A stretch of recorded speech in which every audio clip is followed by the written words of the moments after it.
We're going to do a basic 1-inch hem on some pants. You're going to need some fabric scissors, a grid ruler. If you don't have a grid ruler, a seam gauge would be a good option, or a tape measure, some tailor's chalk or a friction pen, some way to mark your fabric. And sometimes you need a seam ripper to take out the current hem that the pants came with. So the first thing you're going to do is you fold the pants in half toward the back, and you want to line up the waistband and side seams like this. And then you hold the pants so that your wrist isn't bent one way or another. That way there's no change. You can actually affect the length of one side or the other when you do that. So you want to make sure that you're holding it kind of in a neutral position. Here. And then you follow the side seams down, and then you carefully lay it on your surface, your work surface. So I have an ironing board right now. That's what I like to use when I do hems. So we have our seams lined up here at the waistband, and then we're actually going to also smooth out this part of the pants. You want to make sure, be very careful not to pull on one leg or the other when you're smoothing them out, because sometimes pants will come from the factory and one leg really is shorter than the other. So you don't want to change that. You don't want to make sure that they line up on the end. You just want them to fall the way they should, because you can actually even it out now at this point if you realize that they're not even. So you just kind of pet the fabric into position without pushing or pulling one way or the other. And then we're going to start marking. So I've already tried these on the person and marked. I folded up the amount in the back, how much we needed, and so that's the amount that I'm going to measure, and then I'm going to make that the same for both legs. I like to measure with my seam gauge because that way if I get distracted and have to come away from my work area here, I can come back and still have the measurement marked. So I literally just put the end of the ruler with the fold and move my seam gauge slider here to the old hem. So it looks like we need to take about just slightly over 2¼ inches long. And these pants haven't been washed yet, and they're 100% cotton. So I actually subtract 1/4 inch from the length I'm going to take off. So since I have to take 2¼ inches off, I'm actually going to slide my slider to more like 2 1/8 inches.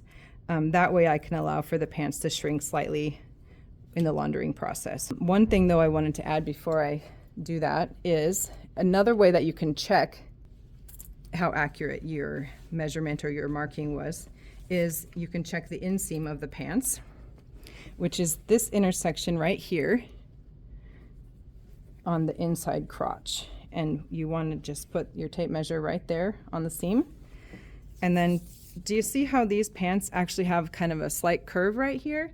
You don't actually want to just put your tape measure straight down like this because you're missing some of this length right here in this curve. So once you set your tape measure end where you want it, you're actually going to just hold the tape measure down and walk it along this side seam.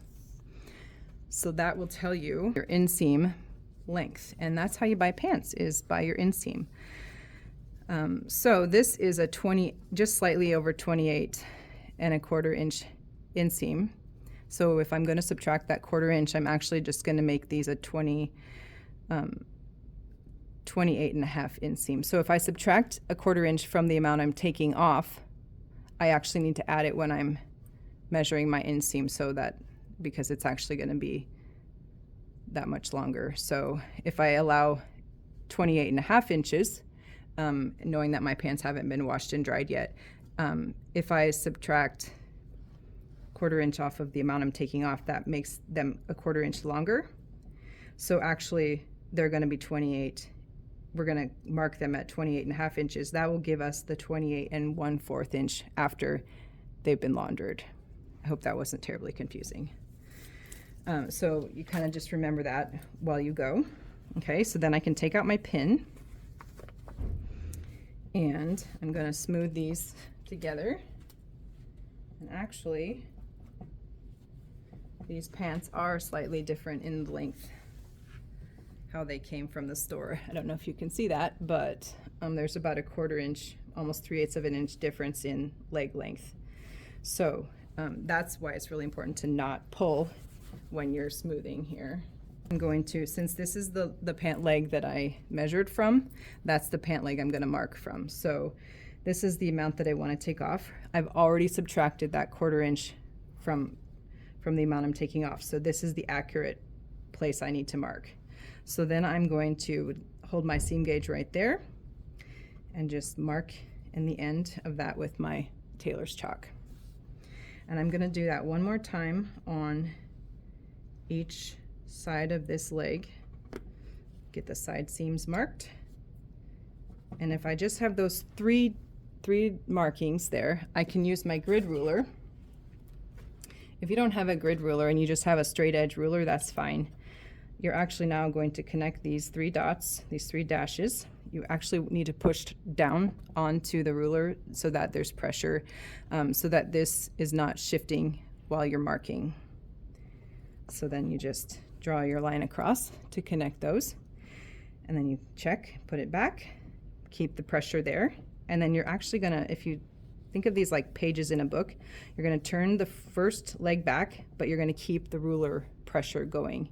And now with your chalk, you're gonna use, so I have the beveled edge, the sharp edge here, and you're gonna push the sharp edge down towards the bottom layer pant leg, and also you're gonna put your chalk against the edge of the ruler. So you're gonna mark both of these at the same time. So you get like that. And then you put your ruler back on the line, and instead of pushing down against the ironing board or the work surface with your chalk, you're just gonna, I use like the side of it here, and I just push it up against the edge of the ruler, and that marks this last bit. So I like to now go any lines that weren't quite crisp and easy to see, I just kind of go back and redraw them so that I can see them later. Now this is the 1-inch hem. This is just a plain hem because it's a top stitched hem. So we're gonna measure, I actually like to work a little bit wider. I think it's more like 1.25 inches, what I like. So this is a true 1 inch. So if you think about it, there's another layer folded inside here before it's stitched down.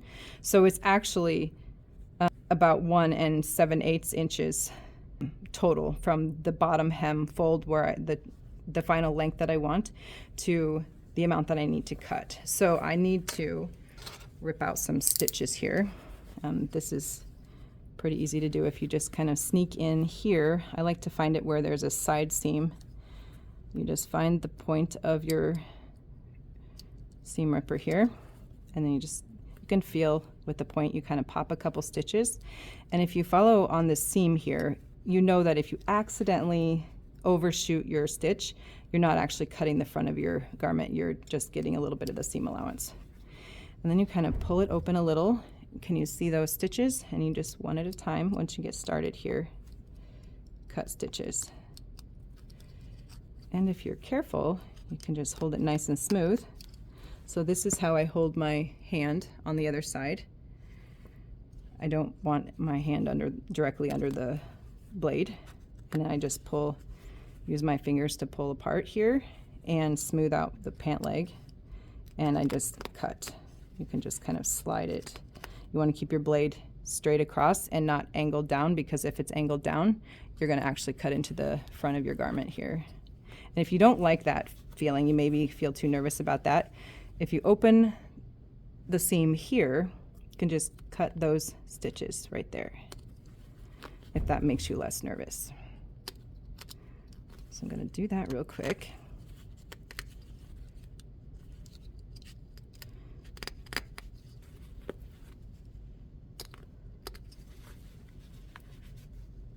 And since we've marked our bottom hem, our fold line already, it's okay to move the pant legs and shift them because we've already got an accurate marking.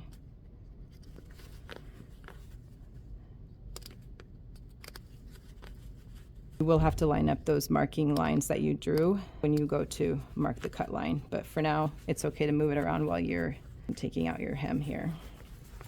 And then you just literally unfold that and lay it back down on the ironing board. And this is why I actually like my work surface to be an ironing board, because after I'm done taking out my stitch, I'm going to smooth this with the iron, and it's just a lot easier if it's already on the ironing board to work. So just find your stitch there. See, this is why, I know we talked about the ladder stitch before, but this is why the ladder stitch works, because that's actually mimicking a machine seam with the ladder stitch, because the stitches go directly across from each other in the fabric to make that seam.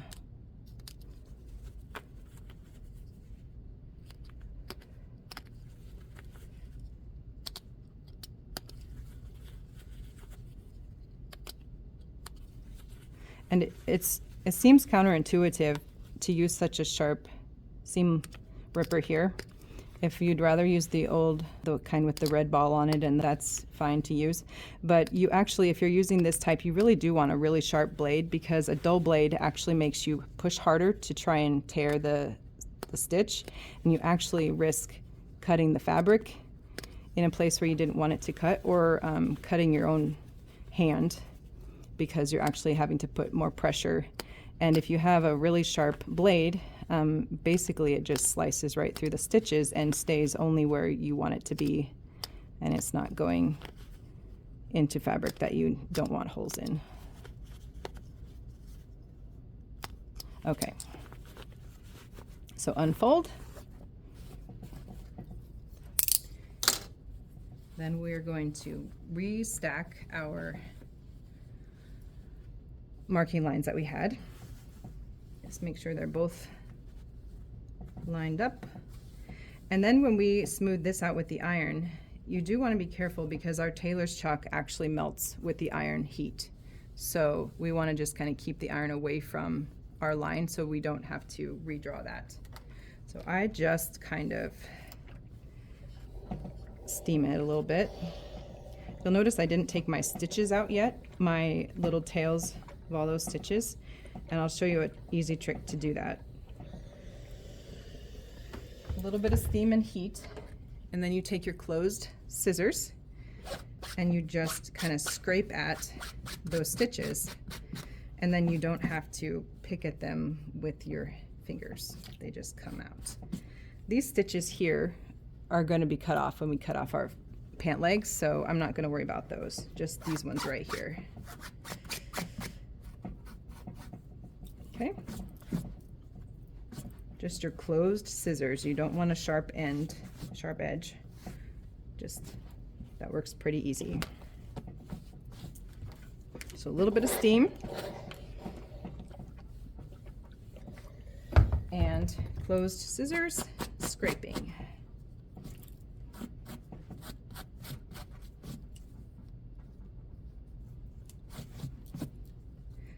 If you leave these cut threads in the garment as you work, that just really is unprofessional looking, and it's pretty sloppy. So it's just a nice way to finish your work and do a good job without having to try very hard to make it look nice.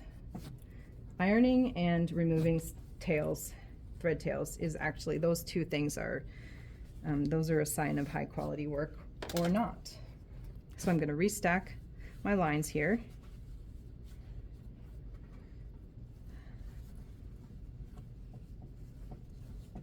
Okay, kind of just pet the pant leg out of the way. The rest of it doesn't matter up there where the waistband is.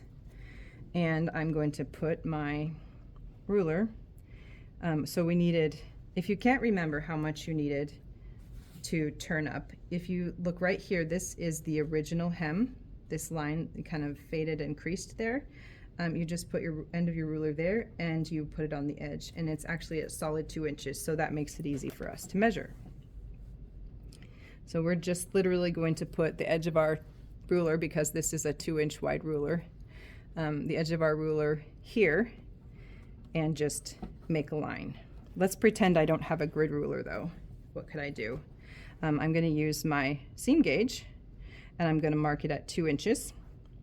And I would just put my slider on my finished line and just make some little hash marks here, 3 or 4 across, and then you would just connect the dots with your tailor's chalk. So 2 ways. You don't have to have fancy equipment. If you don't have a seam gauge, you could just do it with a measuring tape, or even a school ruler would work. Just something that's accurate to measure. Okay, so now I only marked on the top of each of these because that's my cutting line. So I am just going to cut on that line. So since I don't need to worry about where the line is on the back, I'm just going to cut right on that line. And see how I didn't get quite straight, so I'm just going to smooth it, okay? And now these stitches that I didn't remove don't matter because I'm throwing them away. Okay, and then I actually like to cut the top one first, but this works. Make sure it's smooth and not twisted, and you just cut. You want to make sure that you're actually keeping the blade on the work surface though. If you pick it up and try and cut it in mid-air, it actually changes the shape of your fabric and you might not get an accurate cut. When I picked it up here, I actually pinched both sides to make sure that it's not changing shape. Okay, so at this point, we've got the finished length marked on all 4 sides, and we've got our pant leg cut. So now what we need to do is turn the pants inside out.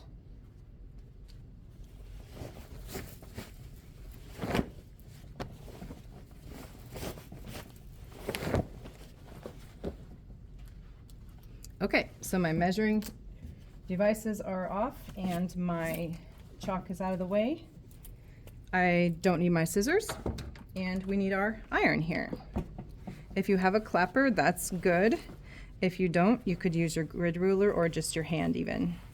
So all you do is, since they're inside out, you just fold the cuff right side out here so that you can see that line that you drew.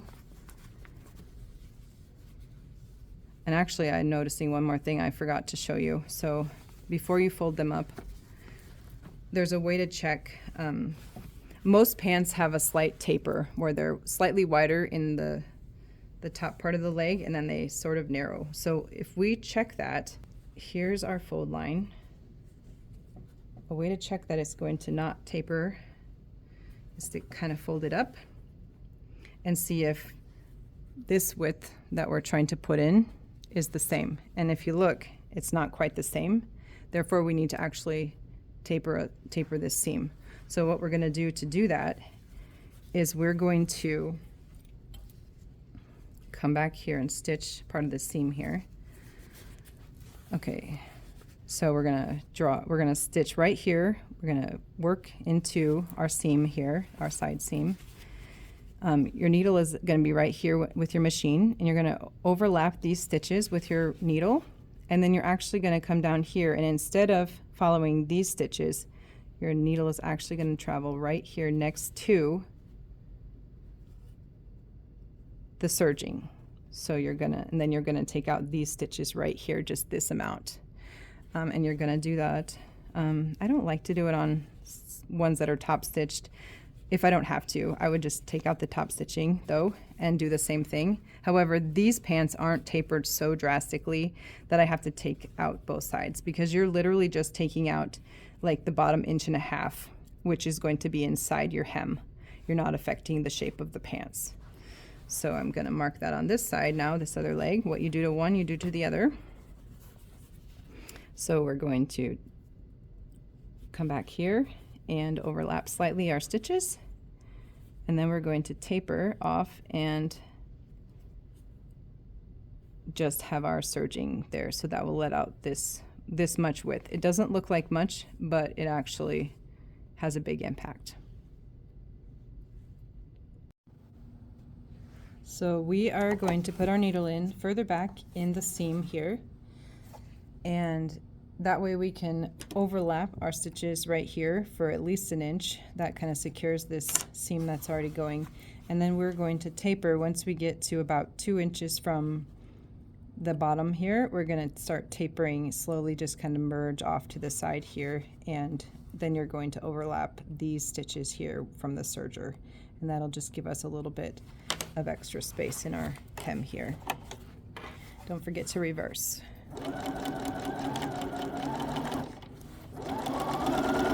So about right here, we're going to start tapering slowly. We don't want an abrupt step.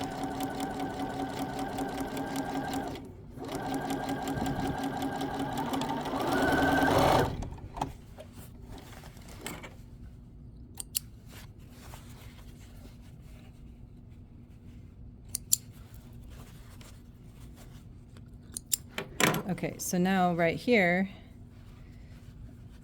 see, here's where we started tapering. And so now we're going to cut this stitch right here with our seam ripper, and then also on the other side, cut the same stitch.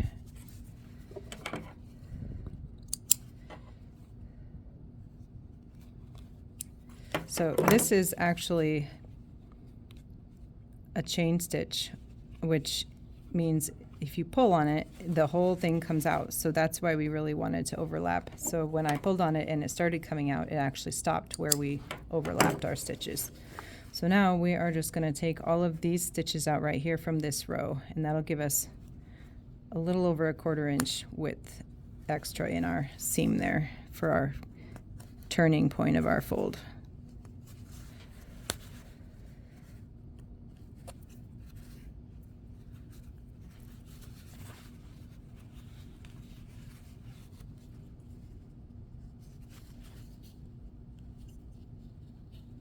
So if you see this loop here, the way a chain stitch works is sort of like crochet or knitting, where it goes like through a loop and it loops back over. If you just get the tail out in front of the loop, see it's coming behind the loop right now. If you just get that tail, it just comes out. So now we have just enough more width. That's all the extra we needed. So when we fold up with our 1 inch hem, there's not going to be puckers on this side of the hem where it's going to be nice and smooth. Sometimes if we don't get that, you kind of get like one of these in the hem and it looks really unprofessional. So then we're going to iron that, and then so we are going to put our needle in further back in the seam here, and that way we can overlap our stitches right here for at least an inch. That kind of secures this seam that's already going. And then we're going to taper once we get to about 2 inches from the bottom here. We're going to start tapering slowly, just kind of merge off to the side here, and then you're going to overlap these stitches here from the serger, and that'll just give us a little bit of extra space in our hem here. Don't forget to reverse.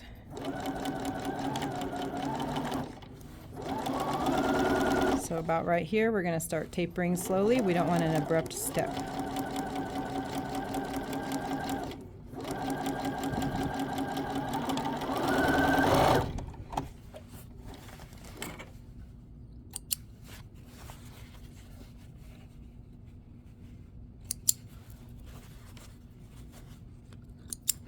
Okay, so now right here,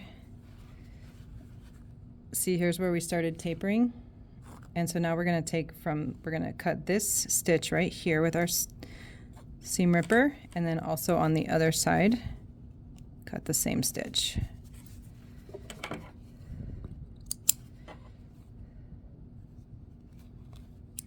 So this is actually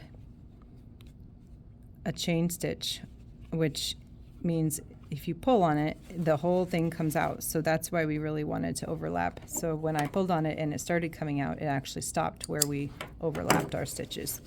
So now we are just going to take all of these stitches out right here from this row, and that'll give us a little over a 1/4 inch width extra in our seam there for our turning point of our fold.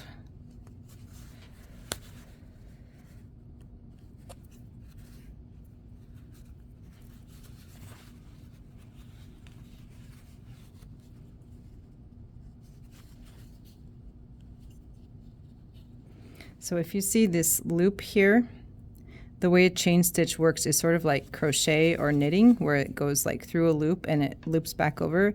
And if you actually pull that loop out, you can start, you find the tail, and then you can just pull on it. Oops, I locked it in. If you just get the tail out in front of the loop, see it's coming behind the loop right now. If you just get that tail, it just comes out. So now we have just enough more width. That's all the extra we needed. So when we fold up with our 1 inch hem, there's not going to be puckers on this side of the hem where it's going to be nice and smooth. Sometimes if we don't get that, you kind of get like one of these in the hem and it looks really unprofessional. So we're going to iron that, and then we will do some more ironing. Okay, now our pants are still inside out, and we are now going to fold them so that the finished hem length, that line that we drew first in the very beginning, is going to be where we're going to make our crease. So we just kind of fold it so that, see, my fabric's not quite lined up on the fold there with the line that we drew, so I want to make it so that that chalk line is actually the crease. That's how I get an accurate hem. So, okay, and once I like how that looks, I'm going to press it with a little bit of steam. And I'm just going to press, not iron. So pressing is just staying in place. Maybe slight wiggles, but not pushing like this. That's ironing. We just want to kind of set that crease. And this is where, if you have a clapper, you can either slap out the steam with your hand, which gets a little warm sometimes if you do a lot of them, or you can do this with your grid ruler, kind of. It sets that crease a little bit sharper, so it's a little more permanent.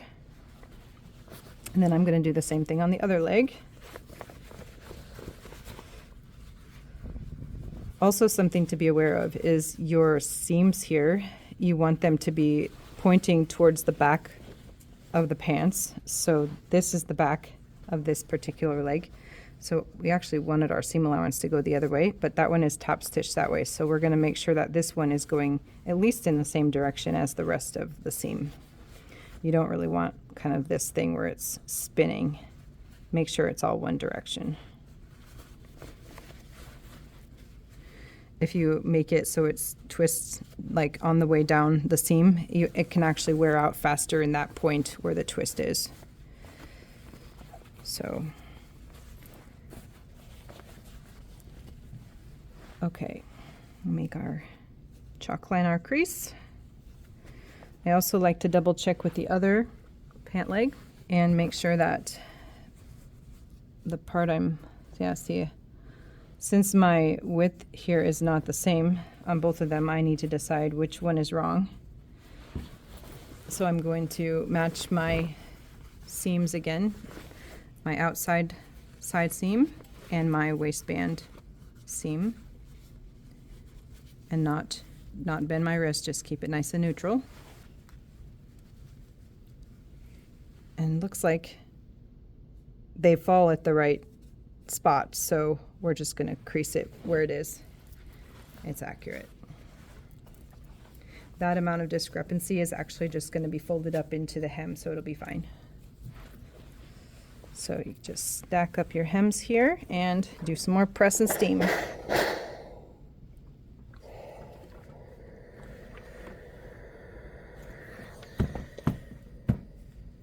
Okay, now that you've got those nice creases, you're going to actually unfold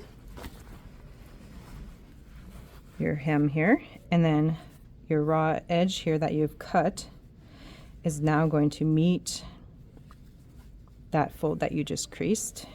Kind of get it accurate before you iron it, because if you iron it before it's the way it needs to be, then you're going to maybe iron out the crease that you wanted to keep. So you want to make sure it's accurate.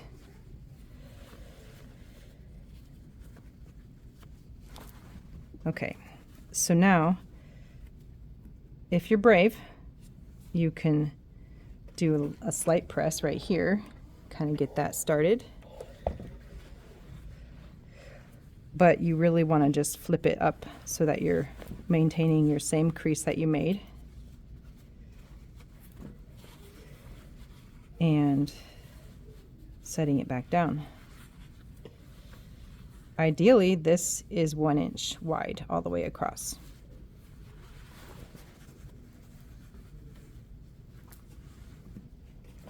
And then you can do pressing. We've got more layers to steam through here, so I like to stay a little bit longer with it.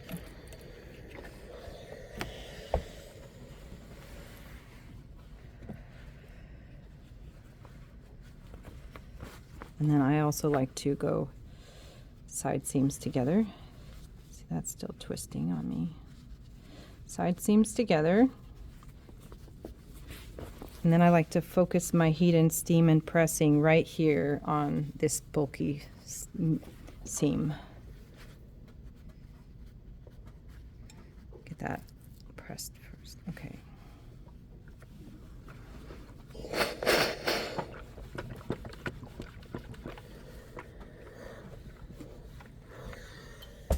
And do the same thing on this one. You're going to unfold.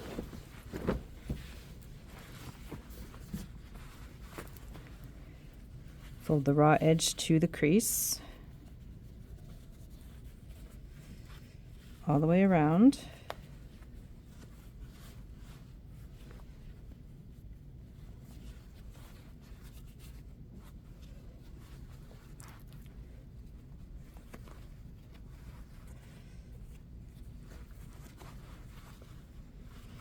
Okay, I like to do just a little bit of a press on it, but you want to make sure your iron stays down here where your new fold is. You don't want it up here at the top where the cut of the fabric is, because that's where your crease is that you want to keep. So you're just going to go a little bit down here.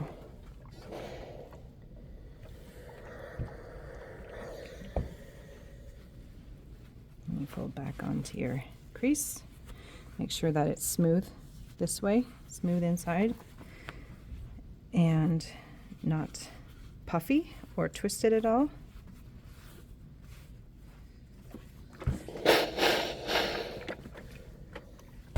Okay, so this twill fabric is pretty user-friendly, so it's not really going to shift around on me if I didn't pin it. I will show you how to pin it though. Simple. This type of fabric is just really easy to work with as far as hemming goes. But sometimes it's nice to pin, so I'll show you that. Okay, so when we pin it, you want to make sure that you're only getting, well, there's 3 layers. The front, the one part of the fold, and then this part. So you only want those 3 layers. You don't want all 6 layers. So you actually put the pin near the fold here and then back up. So like that. All the way around. You could really get away with every couple inches, every 3 inches or so. That way it doesn't tend to, sometimes if you stitch it down and it's like, it shifts on you, it'll do something like this with your hem, and that's just really frustrating. You have to take it out and start over and repress it and repin it. So I like to start on the inseam, so the inside of the leg. And I wanted to tell you about the thread color that I chose. I forgot to mention that before. So there's a couple of different shades of brown and khaki, but if you're not sure, a good way that you can decide is if you look at the stitching that they've already got, like for example, the top stitching on this waistband, I kind of try and match that or a lot of times the zipper tape is another indication of thread color that would be good. Or if you literally just pull some of it off the spool and you hold it against the fabric. That's how I chose. So this thread didn't actually look, when I held it up, it looked like it would be too dark for this fabric. But when I unwound a little bit and I laid it across, it actually disappears really nicely. So that's why how I chose my thread color. So when in doubt, if you don't have the exact match, going just a slight, maybe a shade darker would be better than going lighter, just because then it sort of falls into the shadow of the seam and it's not as obvious that it's not the exact same shade.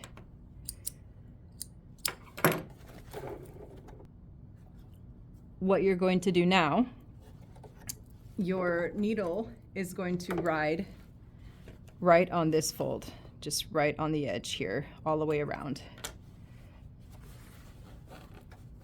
And then you're going to overlap again when you come back.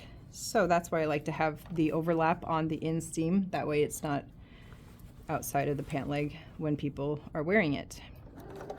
Also, when this is sort of a top stitch, so I'm actually going to lengthen my stitch length to about a 3.25 or 3.5. So it's a little bit longer, and then it doesn't tend to pucker as you're wearing it. So you just go on the edge, try and keep it even. Another trick you could do, if you don't have the exact same thread match for the entire thing, maybe you don't have much left on your spool. As long as you have your bobbin thread be the thread color that you want, you could get away with a different color on the inside, because the bobbin thread's what's going to actually show on the outside of your hem.